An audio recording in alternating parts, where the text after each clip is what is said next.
വിശുദ്ധ യോഹന്നാൻ അറിയിച്ച സുവിശേഷം 17-ാം അധ്യായം 5 മുതൽ 9 വരെയുള്ള തിരുവചനങ്ങൾ. പിതാവേ, ലോക സൃഷ്ടിക്ക് മുൻപ് എനിക്ക് അവിടുത്തോട് കൂടെയുണ്ടായിരുന്ന മഹത്വത്താൽ ഇപ്പോൾ അവിടുത്തെ സന്നിധിയിൽ എന്നെ മഹത്വപ്പെടുത്തണമേ. ലോകത്തിൽ നിന്ന് അവിടുന്ന് എനിക്ക് നൽകിയവർക്ക് അവിടുത്തെ നാമം ഞാൻ വെളിപ്പെടുത്തി. അവർ അങ്ങയുടേതായിരുന്നു. അങ്ങ് അവരെ എനിക്ക് നൽകി. അവർ അങ്ങയുടെ വചനം പാലിക്കുകയും ചെയ്തു. അവിടുന്ന് എനിക്ക് നൽകിയതെല്ലാം അങ്ങിൽ നിന്നാണെന്ന് അവർ ഇപ്പോൾ അറിയുന്നു. എന്തെന്നാൽ അങ്ങ് എനിക്ക് നൽകിയ വചനം ഞാൻ അവർക്ക് നൽകി. അവർ അത് സ്വീകരിക്കുകയും ഞാൻ അങ്ങയുടെ അടുക്കൽ നിന്ന് വന്നുവെന്ന് സത്യമായി അറിയുകയും അങ്ങ് എന്നെ അയച്ചുവെന്ന് വിശ്വസിക്കുകയും ചെയ്തു. ഞാൻ അവർക്ക് വേണ്ടിയാണ് പ്രാർത്ഥിക്കുന്നത്, ലോകത്തിനു വേണ്ടിയല്ല. അങ്ങ് എനിക്ക് തന്നവർക്ക് വേണ്ടിയാണ് പ്രാർത്ഥിക്കുന്നത്. എന്തെന്നാൽ അവർ അവിടുത്തേക്കുള്ളവരാണ്. എനിക്കുള്ളതെല്ലാം അങ്ങയുടേതാണ്. ഓർമ്മിക്കുക, ഈശോ ഇപ്രകാരം പ്രാർത്ഥിക്കുന്നു: ലോകത്തിൽ നിന്ന് അവിടുന്ന് എനിക്ക് നൽകിയവർക്ക് അവിടുത്തെ നാമം ഞാൻ വെളിപ്പെടുത്തി. ലോകത്തിൽ ദൈവം നമുക്ക് തരുന്നവർക്ക് ദൈവത്തിന്റെ നാമം വെളിപ്പെടുത്തുവാൻ നമുക്ക് കഴിയണം. ലോകത്തിൽ നമ്മോട് ബന്ധപ്പെടുന്നവരെയെല്ലാം ദൈവം നമുക്ക് തരുന്നവരായി കരുതണം. അവർക്കെല്ലാം ദൈവത്തെ വെളിപ്പെടുത്തുവാനുള്ളൊരു ദൗത്യം നമുക്കുണ്ട്. ദൈവം പരിശുദ്ധനാണ്. പരിശുദ്ധരായി ജീവിച്ചുകൊണ്ട് ദൈവത്തിന്റെ പരിശുദ്ധി നാം വെളിപ്പെടുത്തണം. ദൈവം സ്നേഹമാണ്. നമുക്ക് ചുറ്റുമുള്ളവരെ സ്നേഹിച്ചുകൊണ്ട് അവർക്ക് നാം ദൈവത്തിന്റെ സ്നേഹം വെളിപ്പെടുത്തണം.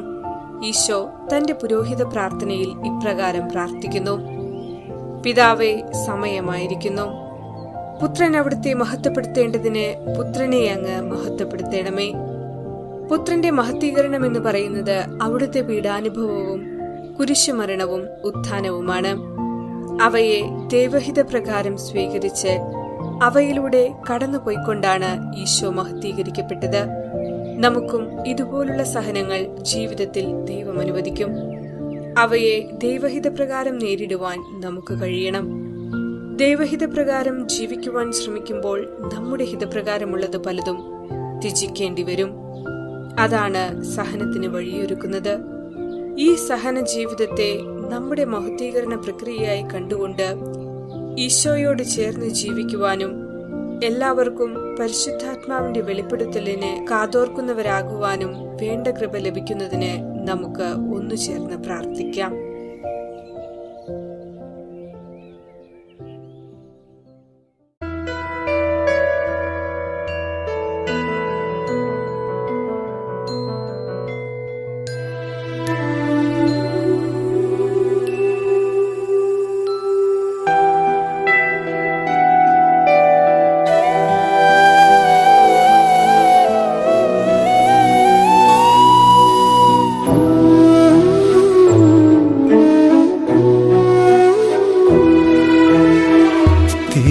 തിരുസന്നിധിയിൽ വന്നൊന്നിരുന്നാൽ തീരാസങ്കടം തീർന്നിടും. തിരുസന്നിധിയിൽ വന്നൊന്നിരുന്നാൽ തീരാസങ്കടം തീർന്നിടും. തിരുസക്രാരിയിൽ നോക്കിയങ്ങിരുന്നാൽ നോവുകളെല്ലാം നീങ്ങിടും. പ്രതിസന്ധികളിൽ പ്രതിവിധിയാകും. തിരുക്കുരിശിൽ ചേർത്തങ്ങു തന്നാൽ സഹനങ്ങളെല്ലാം അർത്ഥപൂർണം. തിരുമുഖത്തങ്ങനെ മിഴിപാകി നിന്നാൽ കണ്ണുകളെന്നും കരുണാർദ്രം. അതൻ ജീവിത സൗഭാഗ്യം.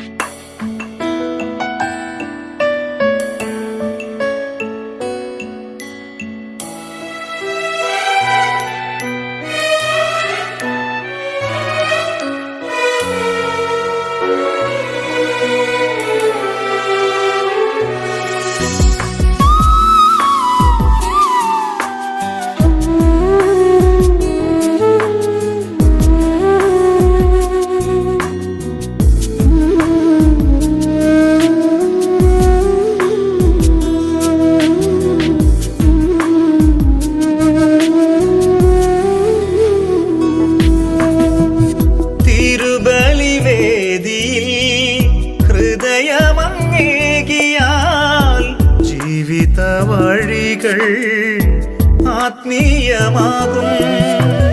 തിരുബലിവേദിയിൽ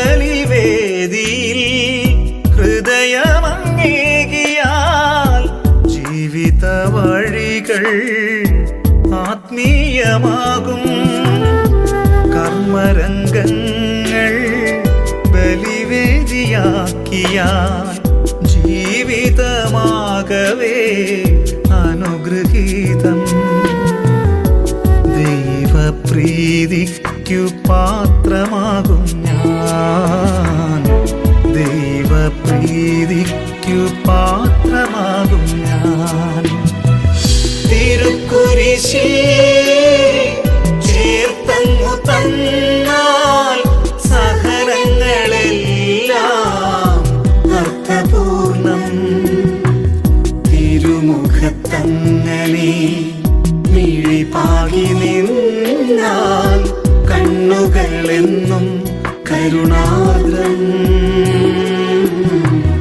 അതിൻ ജീവിത സൗഭാഗ്യം.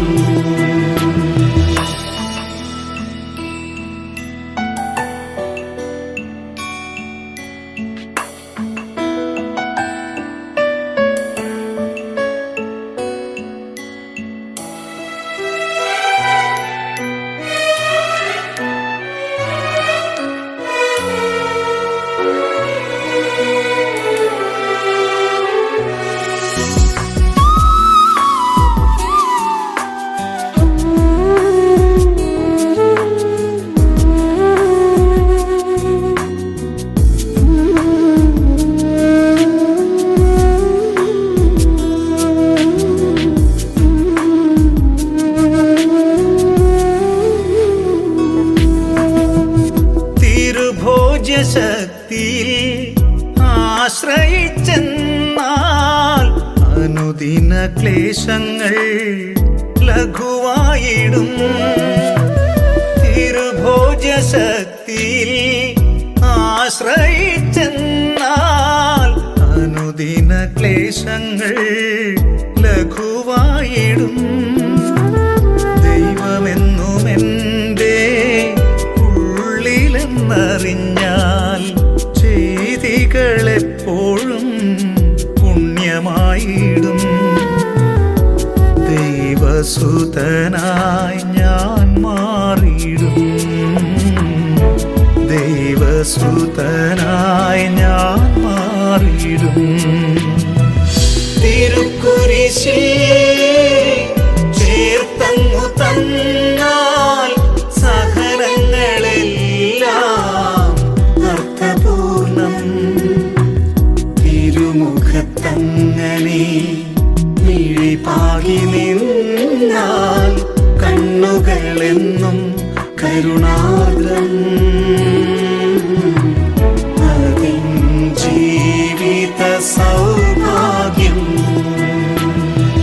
തിരുസന്നിധിയിൽ വന്നൊന്നിരുന്നാൽ തീരാ സങ്കടം തീർന്നിടും. തിരുസക്രാരിയിൽ നോക്കിയങ്ങിരുന്നാൽ നോവുകളെല്ലാം നീങ്ങിടും. പ്രതിസന്ധികളിൽ പ്രതിവിധിയാകും. തിരുക്കുരിശിൽ ചേർത്തങ്ങു തന്നാൽ സഹനങ്ങളെല്ലാം അർത്ഥപൂർണം. തിരുമുഖത്തങ്ങനെ മിഴിപാകി നിന്നാൽ കണ്ണുകളെന്നും കരുണാ